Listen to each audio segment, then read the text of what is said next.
Top quality और consistent performance के लिए सिर्फ सिल्वर पंप नाम याद रखना।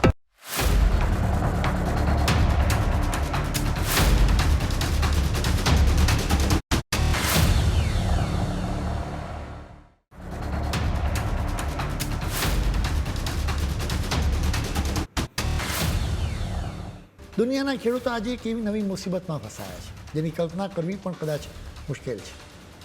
ઈરાનમાં ચાલી રહેલા યુદ્ધની અસર છેક હવે આપણા ગુજરાતના ખેતરો સુધી પહોંચી શકે છે. હોર્મુઝની સાંકડી ખાડી આજે લગભગ બંધ જેવી છે. મુશ્કેલી એ છે કે આ જ રસ્તેથી દુનિયામાં 30% જેટલું ખાતર પસાર થાય છે. હવે સ્થિતિ એવી છે કે ગેસના ભાવ આસમાને પહોંચ્યા છે અને માલસામાન ભરેલા જહાજો ક્યાંય દેખાઈ નથી રહ્યા. નાઇટ્રોજન, યુરિયા અને ફોસ્ફેટ જે છે એ આપણા ખેતરોને લીલાછમ રાખી રહ્યા છે, જેનો સપ્લાય હવે સાવ ઘટી ગયો છે. ખેડૂતો માટે આ માત્ર ખાતરની અછત નથી, પરંતુ પોતાની આજીવિકા બચાવવાની એક લડાઈ છે. એવી ચિંતા વ્યક્ત કરવામાં આવી રહી છે કે ગરીબ દેશોના નાના ખેડૂતો તો પહેલાંથી જ તાપમાનમાં વધારો અને બદલાતા હવામાનનો માર સહન કરી રહ્યા છે. એવામાં હવે ખાતરની અછતનો એક નવો ફટકો તેમની કમર તોડી શકે છે. જો સ્થિતિ જલ્દી નહીં સુધરે ને તો આવનારી સિઝનમાં ખેતરોમાં પાક ઓછો ઉતરી શકે અથવા તો પાક જ નિષ્ફળ જઈ શકે. અને જો બધું બરાબર રહ્યું ને તો પણ મોંઘા ખાતરને લીધે અનાજ અને શાકભાજી એટલા મોંઘા થઈ શકે કે સામાન્ય માણસ ખરીદતા પહેલાં પણ વિચાર કરશે. ટૂંકમાં ખેતરથી રસોડા સુધી આજે ચિંતાના વાદળો છવાયેલા છે. આ ગેસની કટોકટીની સીધી અસર હવે આપણા ગુજરાતના અને આખા ભારતના ખેડૂતો સુધી પહોંચી શકે. આપણા ગુજરાતમાં ભરૂચમાં આવેલી જીએનએફસી તમે જોઈ હશે, એ ખાતર બનાવે છે. માર્ચની શરૂઆતમાં જ આ કંપની માટેના ગેસના પુરવઠામાં કાપ મૂકવામાં આવ્યો છે. જીએનએફસીએ સ્પષ્ટ કહ્યું છે કે આ કાપને લીધે નીમ યુરિયાના પ્રોડક્શનને અસર થઈ શકે. આખા ભારતમાં બીજા ફર્ટિલાઇઝર પ્લાન્ટ્સને લગભગ 70% જેટલો ગેસ ઓછો મળી રહ્યો છે.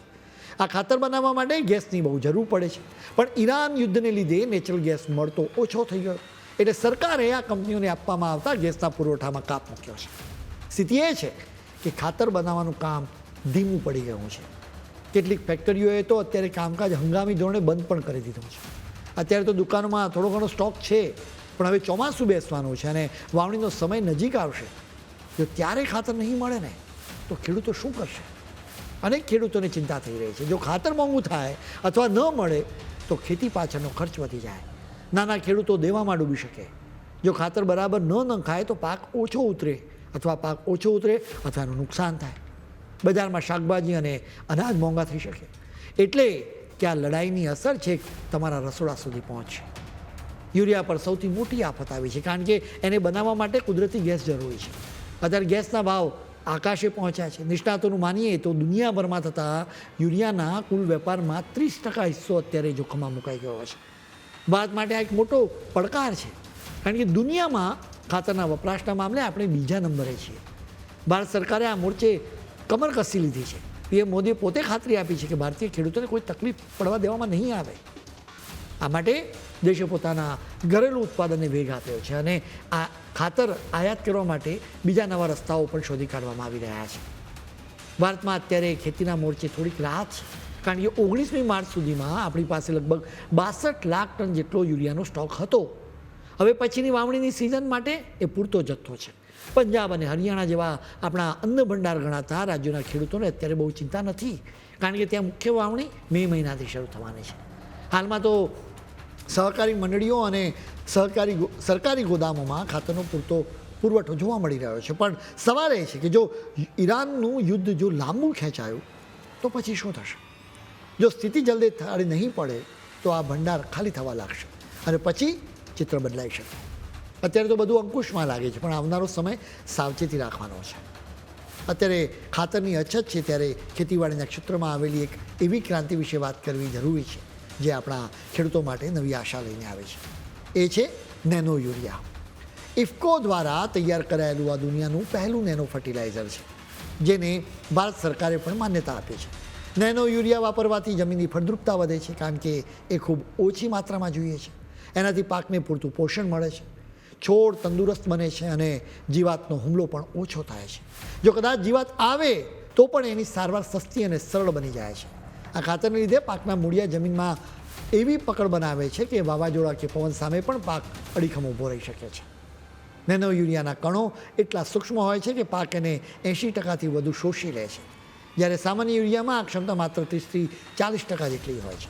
બાકીનું ખાતર તો હવામાં ઉડી જતું હોય છે કે જમીનમાં વહી જતું હોય છે, જે પર્યાવરણને નુકસાન પણ કરે છે. હવે તો નેનો યુરિયા પ્લસ પણ આવી ગયું છે, જેની 500 મિલીની એક બોટલ આખા એકરના ખેતર માટે પૂરતી છે. ખેડૂતોને સીધો પાંદડા પર છંટકાવ કરી શકે છે. સૌથી મોટી વાત તો એ છે કે એનાથી ખેતીનો ખર્ચ ઘટી શકે અને આવક વધે છે.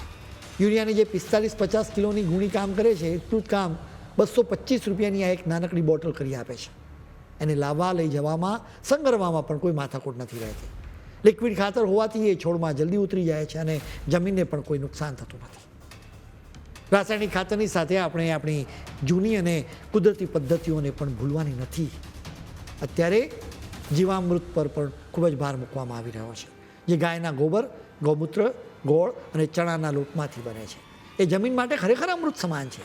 એ જ રીતે ખનિજ મૃત જમીનમાં ખૂટતા પોષક તત્વો પૂરા પાડે છે. આ બંને મળીને કુદરતી ખેતીને મજબૂત બનાવે છે, જેમાં ખર્ચ શૂન્ય છે પરંતુ ફાયદાઓ અનેક છે. આજે જ્યારે દુનિયામાં યુદ્ધની સ્થિતિને કારણે ખાતરની અછત સર્જાઈ શકે ત્યારે ભારત સરકાર અને આપણા ખેડૂતો આધુનિક ટેકનોલોજી અને કુદરતી ખેતીના સથવારે મજબૂતીથી ઊભા રહી શકે છે. નેનો યુરિયા અને જીવામૃત જેવી પદ્ધતિઓ અપનાવીને આપણે ઓછા ખર્ચે વધુ પાક મેળવી શકીએ છીએ. ખેતરના ખૂણે ખૂણે ડ્રોનથી ખાતર છાંટવાની સુવિધાઓ પણ હવે આવી રહી છે.